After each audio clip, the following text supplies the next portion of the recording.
এখন যে প্লেয়ারটা খেলা করবে তার নাম আজাদ মাস্টার। তার বাড়ি ডুমুরিয়া থানা। সে কিন্তু ক্যারাম বোর্ড অনেক ভালো মানের একজন প্লেয়ার। ক্যারাম বোর্ডই তার সব কিছু। সে কিন্তু সব ছাড়তে পারে, কিন্তু এই ক্যারাম বোর্ডকে ছাড়বে না। তারপরে যেহেতু সে এই ক্যারাম বোর্ডকে বিদায় জানিয়ে যশোরের উদ্দেশ্যে রওনা হয়।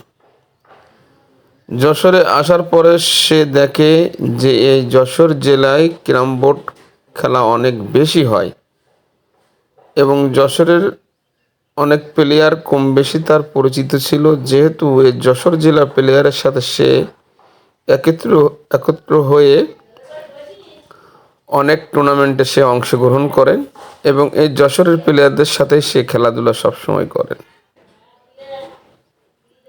এবং অনেকে জানেন এই আজাদ মাস্টারের বাড়ি যশোর জেলা, কিন্তু অনেকে জানেন না যে আজাদ মাস্টারের বাড়ি খুলনা জেলা ডুমুরিয়া থানা।